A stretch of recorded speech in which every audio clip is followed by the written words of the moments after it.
Du haut de sa somptueuse demeure, Seguin, un homme d'affaires milliardaire, observait par la fenêtre une femme enceinte, recroquevillée sous le porche de son portail pour la 3e journée consécutive. Derrière lui, ses 3 enfants venaient de faire fuir leur 15e nounou en l'espace de 4 mois. Son empire commercial s'effondrait, car son esprit était ailleurs, incapable de se concentrer. Son ex-femme venait de lui laisser un message vocal, le menaçant de lui retirer la garde des enfants. Et cette femme sans abri, cette parfaite inconnue, ne cessait de fixer sa maison, comme si elle détenait la réponse à toutes ses prières. C'est alors qu'une pensée folle, désespérée, absolument insensée germa dans son esprit. Il s'avança vers elle sous la pluie battante et lui dit « Mes enfants ont besoin d'une mère, et vous, de toute évidence, d'un toit. Faisons un marché. » Elle le dévisagea comme s'il avait soudain 2 têtes, ouvrit la bouche pour répondre, puis tout devint noir. Elle s'était évanouie. La suite vous laissera sans voix. 3 jours plus tôt, les mains d'Aumonnet tremblaient tandis qu'elle lisait pour la 3e fois l'avis d'expulsion, bien qu'elle en connût par cœur chaque mot, chaque syllabe cruelle. Vous avez 24 heures pour quitter les lieux. 24 heures. Elle n'avait nulle part où aller. Pas de famille, pas d'amis prêts à accueillir une femme enceinte et sans le sou. Le père de son enfant avait disparu à l'instant même où elle lui avait annoncé sa grossesse, la laissant avec des promesses vides et un compte en banque encore plus vide. Elle avait rassemblé sa vie dans 2 sacs en plastique. Des vêtements à peine à sa taille, quelques photographies et un éléphant en peluche acheté pour le bébé à une époque plus heureuse. Puis, elle s'était engagée dans les rues de Lagos, sans destination.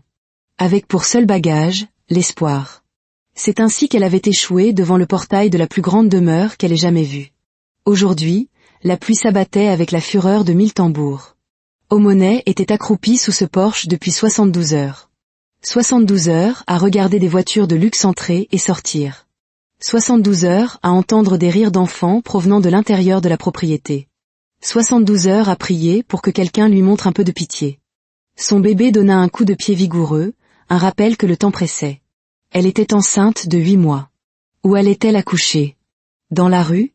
À l'intérieur de la demeure, Seguin Thompson vivait sa propre version de l'enfer.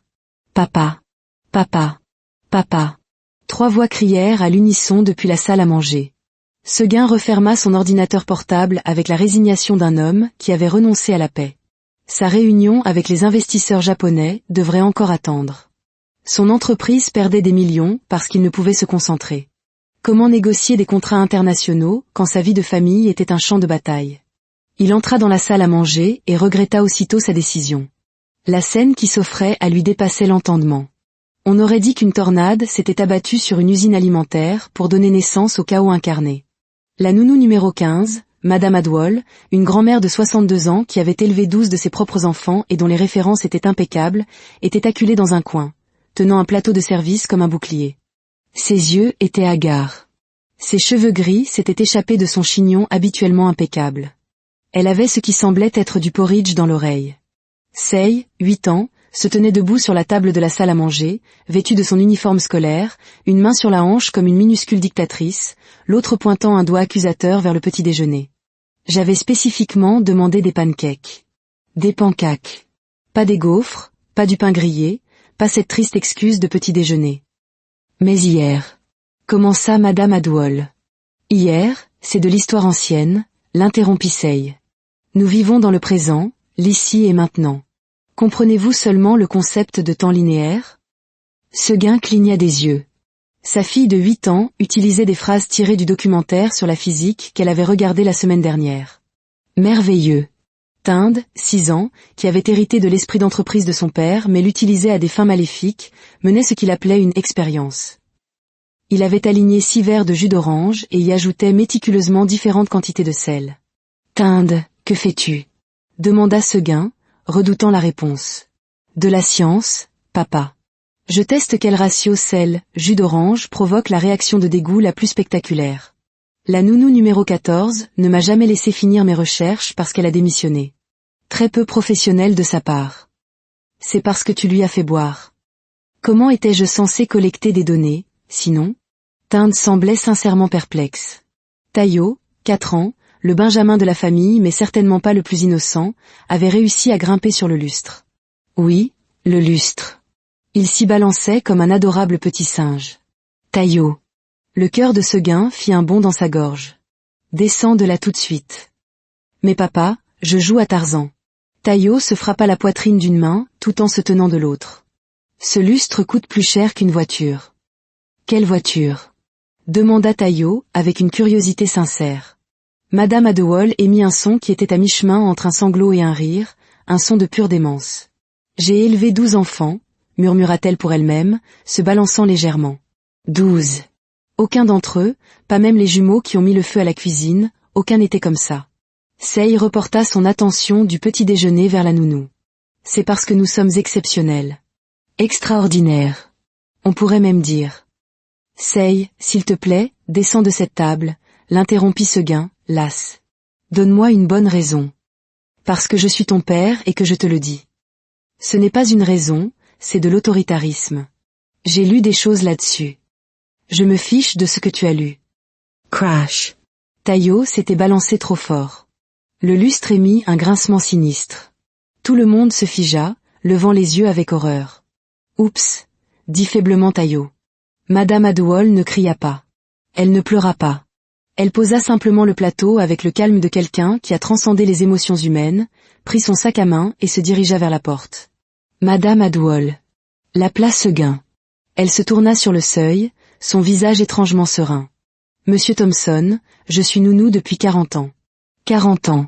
J'ai eu affaire à des enfants qui faisaient pipi au lit, qui piquaient des crises, qui avaient des allergies alimentaires, qui refusaient de faire leurs devoirs, qui détruisaient leurs jouets. Mais vos enfants. Elle marqua une pause, cherchant ses mots. Vos enfants ne sont pas des enfants. Ce sont de petits agents du chaos, envoyés pour tester les limites de la patience humaine. Je vais à l'église. Je vais prier. Et ensuite, je vais prendre ma retraite. Bonne journée, monsieur. Elle sortit avec la dignité d'une reine, laissant la porte grande ouverte derrière elle. Les enfants regardèrent leur père. Leur père regarda les enfants. Le lustre grinça de manière inquiétante. La nounou numéro 15 n'a duré que 2 semaines, observa Tinde. C'est en fait le 3e meilleur record. Quel est le meilleur record? Demanda Seguin, même s'il ne voulait pas savoir. La nounou numéro 3 a tenu un mois entier. Tu te souviens d'elle, Sei? Oh oui, mademoiselle Gloria. Elle était coriace. Il nous a fallu 28 jours pour la briser. Pourrions-nous éviter de parler de « briser » les gens comme s'ils étaient des chevaux? Seguin se pinça l'arête du nez. Et Taillot, descend de ce lustre. Mais il était trop tard. Crac. Le lustre se détacha d'un côté et se balança sauvagement. Taillot hurla. Le cœur de Seguin s'arrêta. Il se précipita en avant, les bras tendus, et attrapa son fils de 4 ans juste au moment où le lustre s'écrasait au sol dans une explosion de cristal et de métal. Silence. Seguin serra Taillot contre lui, son cœur battant si fort qu'il pensait qu'il allait s'échapper de sa poitrine. Le lustre, l'incroyablement cher lustre importé d'Italie, gisait en morceaux sur son sol en marbre. C'était génial. Souffla Taillot, n'ayant manifestement rien compris à la situation. Tu aurais pu mourir. La voix de Seguin se brisa. Mais non. Tu m'as attrapé. Tu es comme un super-héros, papa. Seguin voulait rire. Il voulait pleurer. Il voulait hurler. À la place, il se contenta de serrer son fils dans ses bras et de contempler la destruction qui l'entourait.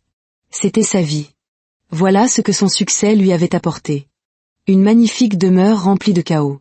3 enfants qu'il aimait plus que sa propre vie, mais qu'il ne parvenait pas à contrôler. Un empire commercial qui souffrait parce qu'il devait quitter des réunions importantes pour gérer des incidents de lustre et des évacuations de nounous. Son téléphone vibra. Il le sortit d'une main, tenant toujours Taillot. Ex-femme, Jennifer. J'ai entendu dire que tu avais encore perdu une nounou. Quand vas-tu admettre que tu ne peux pas les gérer? Il est peut-être temps de discuter des modalités de garde. Je suis sûr qu'un juge serait très intéressé par ta situation. Le sang de Seguin se glaça. Jennifer, son ex-femme, qui les avait abandonnés 5 ans plus tôt, quand son entreprise s'était effondrée, quand ils avaient tout perdu, quand il était fauché et brisé. Elle l'avait laissé avec 3 jeunes enfants et des papiers de divorce. Maintenant qu'il avait reconstruit son empire, maintenant qu'il était de nouveau milliardaire, elle voulait soudainement revenir. Jamais de la vie. Mais la menace était réelle. 15 nounous en 4 mois. Cela faisait mauvais effet. Très mauvais effet. Le genre de détail qui pouvait amener un juge à remettre en question ses capacités parentales. Il avait désespérément besoin d'aide. Seguin se dirigea vers la fenêtre, son esprit tourbillonnant à la recherche de solutions impossibles. Il lui fallait quelqu'un qui puisse gérer ses enfants. Quelqu'un qui ne démissionnerait pas. Quelqu'un qui aurait tellement besoin de ce travail qu'elle resterait, quoi qu'il arrive. C'est là qu'il la revit. La femme enceinte, toujours à son portail. Pour la 3e journée. Où dormait-elle? Que mangeait-elle? Pourquoi était-elle toujours là? Leurs regards se croisèrent à distance. Et soudain, comme un éclair de pure folie, une idée le frappa. C'était insensé. Complètement absurde. Le genre d'idée qui n'avait aucun sens. Mais les situations désespérées appelaient des mesures désespérées. Et s'il y avait une chose que Seguin avait apprise en affaires, c'est que parfois, les marchés les plus fous étaient ceux qui fonctionnaient. Sei, Tinde, restez ici. Surveillez votre frère. Je sors 1 minute. Sous la pluie, le regarda Sei, suspicieuse. Oui. Sans parapluie? Oui. Ça va, papa? Le lustre ne t'a pas heurté la tête? Restez simplement ici. Seguin sortit sous la pluie. Le gardien, Biaudin, se mit au garde à vous. Monsieur, vous avez besoin d'un parapluie, laissez-moi. Non. Ouvrez le portail. Monsieur. Ouvrez le portail. Biaudin échangea un regard avec son collègue, pensant clairement que son patron avait finalement perdu la tête. Mais il ouvrit le portail. Seguin s'avança sous la pluie, vers la femme qui campait à son portail depuis 3 jours. De près, elle paraissait encore plus désespérée. Ses vêtements étaient trempés. Son visage était émacié. Mais ses yeux contenaient quelque chose qu'il reconnut. La détermination. Le même regard qu'il avait eu 5 ans plus tôt, quand il avait tout perdu et décidé de tout reconstruire. « Comment vous appelez-vous » demanda-t-il. Elle le fixa, choquée que le propriétaire de la demeure lui adresse la parole. « Aumonet, monsieur. »« Pourquoi êtes-vous ici, Aumonet ?»« J'ai besoin de travail, monsieur. »« N'importe quel travail. Je peux nettoyer, cuisiner, laver, n'importe quoi. »« Savez-vous vous occuper d'enfants difficiles ?» Elle cligna des yeux pour chasser la pluie. « Monsieur. J'ai 3 enfants. Ils sont un défi. J'ai eu 15 nounous en 4 mois. 15 ?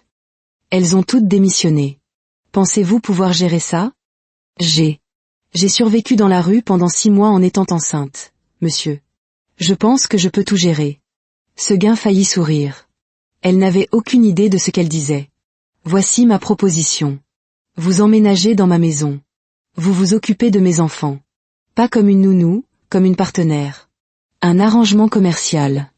Je fournis tout pour vous et votre bébé. Nourriture, logement, soins médicaux, vêtements, éducation pour votre enfant. Tout. En retour, vous ne démissionnez pas. Quoi qu'il arrive. Nous signerons un contrat. 1 an minimum, limite professionnelle, chambre séparée, rien d'inapproprié. Au bout d'1 an, si vous voulez partir, vous partirez avec assez d'argent pour commencer une nouvelle vie. Marché conclu. La bouche d'Aumonet s'ouvrit en grand. Elle regarda la demeure, puis lui, puis son ventre rond, puis de nouveau lui. « Est-ce réel ?» murmura-t-elle. « Ou suis-je en train de rêver parce que je meurs de faim ?»« C'est réel. Mais j'ai besoin d'une réponse maintenant. Mon ex-femme menace de me prendre mes enfants parce qu'elle pense que je ne peux pas les gérer. J'ai besoin de stabilité. Vous avez besoin d'un foyer. C'est une transaction commerciale. Qu'en dites-vous » Aumonet fixa cet étrange milliardaire trempé qui lui offrait tout ce pourquoi elle avait prié. C'était trop beau pour être vrai.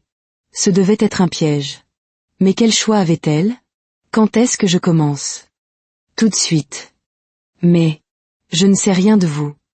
Et je ne sais rien de vous. C'est pourquoi nous signons un contrat. Mon avocat le rédigera aujourd'hui. Vous aurez votre propre chambre, votre propre espace. Les enfants. Il s'arrêta, cherchant comment décrire ses enfants.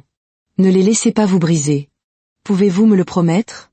Aumonet se redressa, posant une main protectrice sur son ventre. Monsieur, j'ai dormi dans des caniveaux. J'ai mangé dans des poubelles. J'ai été invisible pour tous ceux qui me croisaient dans la rue. Vos enfants sont peut-être difficiles, mais je vous le promets, ils n'ont pas encore vu ce qu'est la difficulté tant qu'ils n'auront pas rencontré une femme enceinte qui n'a plus rien à perdre. Les yeux de Seguin s'écarquillèrent.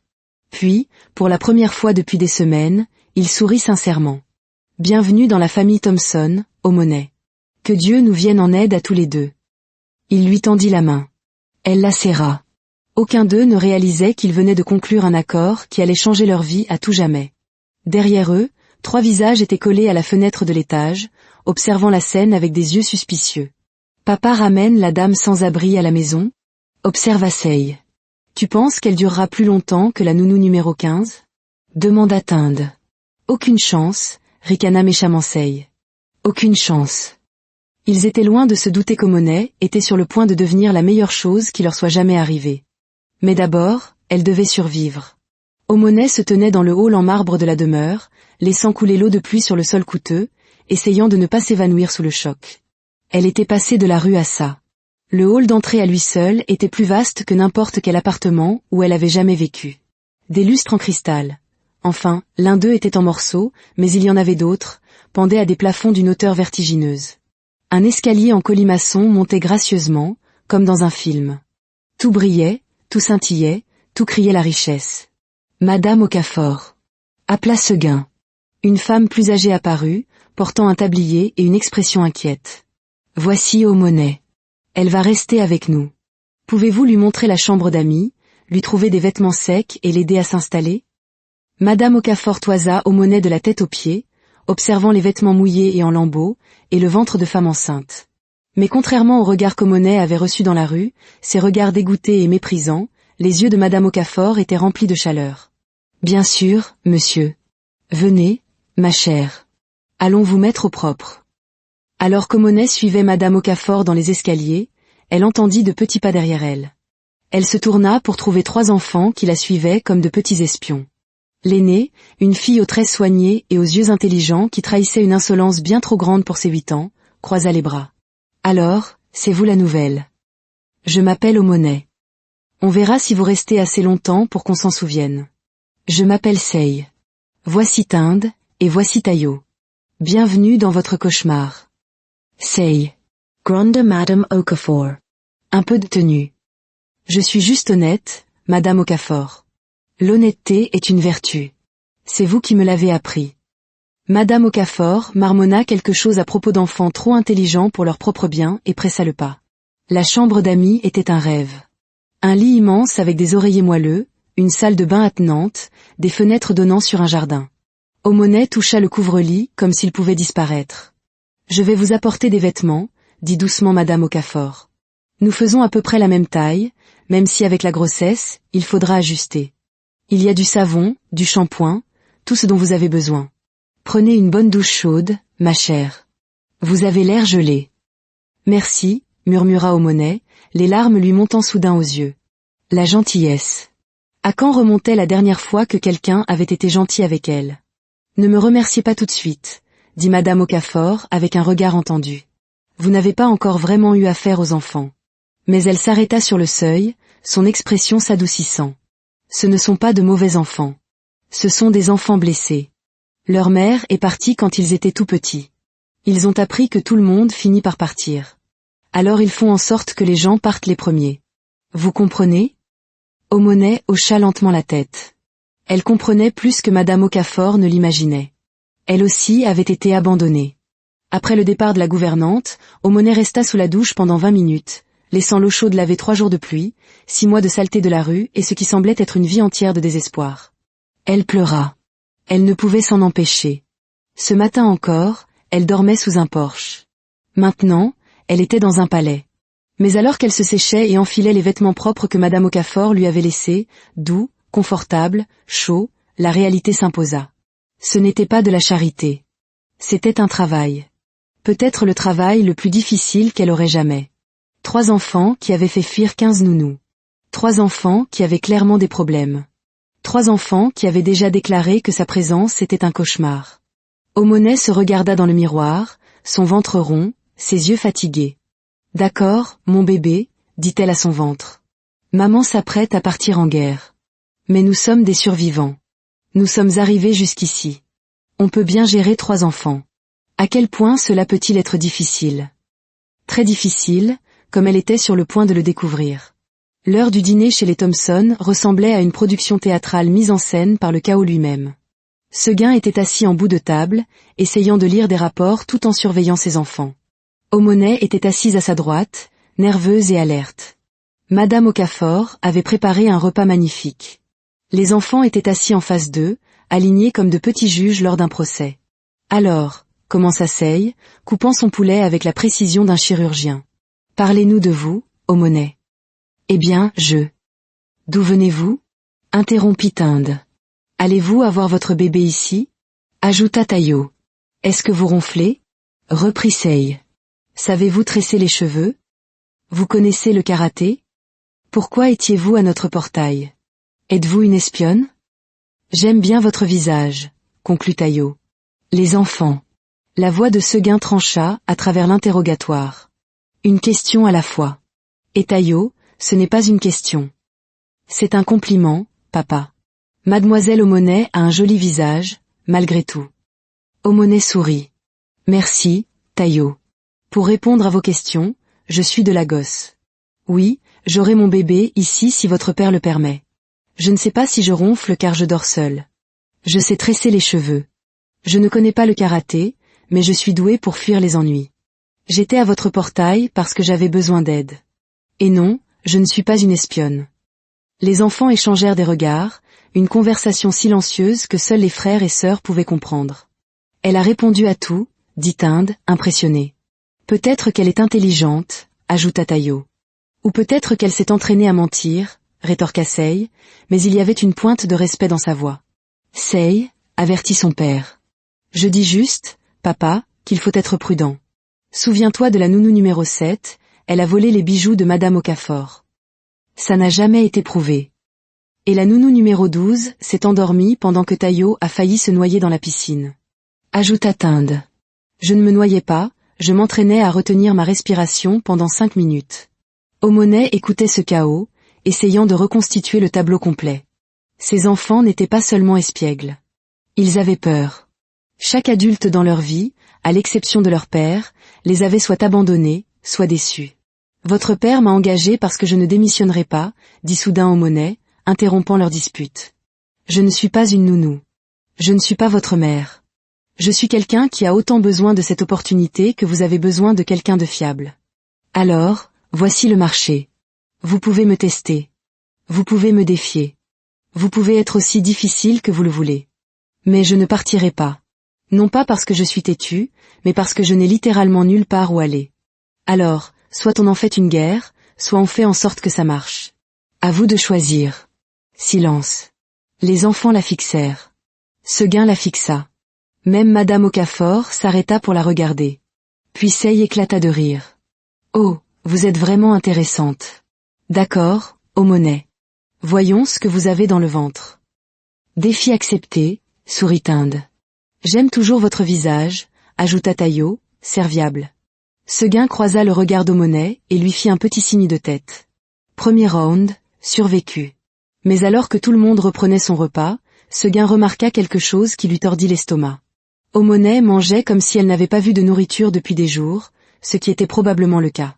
Cette femme avait eu faim, enceinte et affamée, et il était passé devant elle pendant 3 jours avant de lui offrir son aide. La culpabilité le frappa de plein fouet. Plus tard, Seguin trouva Omonet sur le balcon. « Merci, dit-il doucement. Pourquoi? D'avoir été honnête avec eux. Monsieur Thompson. Appelez-moi Seguin. Seguin. Puis-je vous demander quelque chose? Pourquoi votre femme est-elle partie? La question flotta dans l'air. Il y a 5 ans, mon entreprise s'est effondrée. Nous avons tout perdu. Nous avons déménagé dans un minuscule appartement. Jennifer, ma femme, n'a pas supporté. Le stress, la honte, la pauvreté. Elle a dit qu'elle n'avait pas signé pour ça. Elle est partie en laissant les papiers du divorce et n'a jamais regardé en arrière. Je suis désolée. Ne le soyez pas. Les gens se révèlent dans la crise. Elle a choisi l'argent plutôt que la famille. Il se tourna vers elle. Et vous? Le père de votre bébé? Histoire similaire, détails différents. Il disait m'aimer. Puis je suis tombée enceinte. Puis il a disparu. Pas tous les hommes, dit fermement Seguin. Je n'abandonnerai jamais mes enfants. Je vois ça, sourit doucement Omonet. Vous êtes un bon père, Seguin. Ils sont difficiles parce qu'ils sont intelligents et blessés, pas parce que vous échouez. Quelque chose se serra dans la poitrine de Seguin. Reposez-vous, dit-il d'un ton bourru, mal à l'aise avec l'émotion. Demain, votre véritable épreuve commence. Comme il s'éloignait, Omoné l'appela. Seguin. Merci de m'avoir donné cette chance. Ne me remerciez pas encore. Remerciez-moi si vous survivez à la première semaine. Omoné alla se coucher cette nuit-là, le ventre plein, au chaud, et terrifié. Demain, la véritable guerre commencerait. Les jours suivants furent une série de tests. Des légumes refusés, des chaussures cachées, des crises de larmes simulées. Omoné gérait tout avec une patience et une fermeté qui déconcertaient les enfants. Mais il savait qu'il devait passer à la vitesse supérieure. Il faut qu'on la pousse à bout, annonça Sei lors de leur réunion secrète. On va être méchant. Vraiment méchant. Le lendemain, les attaques commencèrent. Vos cheveux sont en désordre. Votre robe est moche. Vous êtes grosse. Omoné encaissait, imperturbable. Sei renversa, accidentellement, un verre d'eau sur elle. Tinde déclara que sa cuisine avait un goût de poubelle. Tayo la fit monter et descendre les escaliers une dizaine de fois pour des crayons perdus. En fin d'après-midi, Omoné était épuisée. Le bébé donnait des coups de pied, son dos la faisait souffrir, ses pieds étaient enflés. Elle s'assit dans l'escalier pour reprendre son souffle. C'est là qu'elle les vit, la regardant depuis le salon avec des yeux calculateurs. Il la testait, la poussant pour voir quand elle craquerait. Soudain, une idée lui vint. S'ils voulaient du drame, elle allait leur en donner. Omoné se leva lentement, feignant un vertige. « Oh, je ne me sens pas. » Elle chancela. « Ça va ?» demanda Tayo, l'air inquiet. Juste un peu étourdie. Elle s'agrippa à la rampe, sa voix faible. « Mademoiselle Omoné ?» La voix de Tinde était incertaine. Elle fit un pas, vacilla de manière spectaculaire, puis, avec précaution pour ne pas se blesser ni blesser le bébé, elle s'effondra sur les marches. Elle ferma les yeux, laissa son corps devenir mou. Pendant 3 secondes, il ne se passa rien. Puis, « Mademoiselle Omoné » hurla Tayo. Les 3 enfants se précipitèrent vers elle. Elle ne bouge plus. La voix de Tinde était paniquée. « Réveillez-vous. » Sei la secoua. « Est-ce qu'elle est morte ?» Tayo se mit à pleurer. « On l'a tuée. » »« On ne l'a pas tuée. On a juste été méchants. » »« C'est la même chose. » Tayo sanglotait maintenant. « On a été si horrible et maintenant elle est morte et c'est notre faute. » »« Elle est enceinte. » Sei pleurait aussi. « Et son bébé ? Mon Dieu, et son bébé ? On va aller en prison. » Gémit Tinde. « Je ne veux pas aller en prison, je n'ai que 6 ans. » « Mademoiselle Omoné, s'il vous plaît, ne soyez pas morte. On est désolé. On sera sage, on le promet. On mangera tous nos légumes. On ne sera plus jamais méchant. Juste, s'il vous plaît, ne soyez pas morte. » C'est alors qu'Omoné toussa. Les 3 enfants sursautèrent. Elle toussa de nouveau, ouvrit les yeux et murmura faiblement, « Que s'est-il passé ?»« Vous êtes vivante. » Les 3 enfants la prirent dans leurs bras avec une telle force qu'elle faillit réellement s'évanouir. « On pensait que vous étiez morte. » Sanglota Tayo. « On est tellement désolé. » Pleura Tinde. « On vous testait, et on a été méchants, et on ne le sera plus jamais. » Promis Sei, la voix brisée. « Jamais. S'il vous plaît, ne nous quittez pas. S'il vous plaît. » Omoné s'assit lentement, les laissant s'accrocher à elle. Elle se sentait un peu coupable, mais en voyant leur visage baigné de larmes, elle sut que quelque chose d'important s'était produit. Ils avaient franchi une barrière. « Vous le pensez vraiment ?» demanda-t-elle doucement. « Oui, » dirent-ils en chœur. « On va faire un pacte. » Annonça Sei. Elle posa sa main au centre. « Moi, Sei Thompson, je promets d'obéir à Mademoiselle Omoné, d'être une gentille fille, et de ne plus jamais la faire s'évanouir. »« Je le promets aussi, » dit Tinde en posant sa main sur la sienne. « Moi aussi, » ajouta Tayo. « Et on vous protégera, » continua Sei. « Parce que vous faites partie de notre famille maintenant. » Notre équipe, corrigea Tinde. Comme les Avengers. Omoné sentit des larmes, de vraies larmes, emplir ses yeux. Merci, murmura-t-elle. Merci de me donner une chance. Merci de ne pas être morte, dit Tayo sérieusement. À partir de ce jour, tout changea. La transformation fut miraculeuse. Les matins devinrent paisibles. Les enfants se réveillaient à l'heure, s'habillaient sans se disputer et descendaient pour le petit déjeuner avec le sourire. Les semaines passèrent. Le ventre d'Omoné s'arrondit. Les enfants devinrent de plus en plus excités à l'idée d'avoir un petit frère ou une petite sœur. Seguin observait tout cela avec émerveillement. Ses enfants étaient heureux. Aumonet avait ramené la lumière dans sa maison. Il se surprenait à avoir hâte de rentrer du travail, non seulement pour voir ses enfants, mais pour la voir elle. Un soir, il la trouva dans la chambre du bébé. Et, dit-il doucement. Elle se tourna, une main sur son ventre. « Hey! Comment vous sentez-vous » ? Énorme, fatiguée, heureuse. Vraiment heureuse, Seguin. Elle sourit. Plus heureuse que je ne l'ai jamais été. Les enfants vous adorent. Je les aime aussi. Leurs regards se croisèrent, et quelque chose de chaud et de significatif passa entre eux. Votre ex-femme a appelé aujourd'hui, dit Aumonet, rompant le silence. Le visage de Seguin se durcit. Elle veut revenir. Alors qu'ils marchaient ensemble dans le couloir, Seguin réalisa quelque chose qui l'effrayait et l'excitait à la fois. Il était en train de tomber amoureux d'elle. Cette femme sans abri qu'il avait engagée sur un coup de tête. Cette inconnue enceinte qui était devenue essentielle à sa famille. Il était absolument, indéniablement en train de tomber amoureux d'Aumonet, et il ne savait absolument pas quoi faire.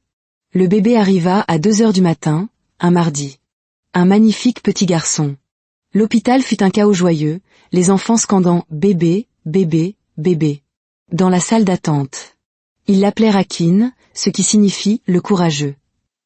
En regardant Seguin tenir son bébé, le cœur d'Aumonet fit un bond. C'était ça, une famille. Leur belle et impossible famille, créée par accident. Mais le bonheur fut de courte durée. Mon ex-femme, Jennifer, revient à la gosse, annonça Seguin, le visage grave. Elle veut se battre pour la garde. Elle prétend que je suis inapte parce que j'engage des personnes non qualifiées. Il la regarda. Elle parle de vous. Mais, les enfants sont heureux. Je le sais. Mais sur le papier, une femme sans abri enceinte sans formation officielle. Ça ne fait pas bonne impression.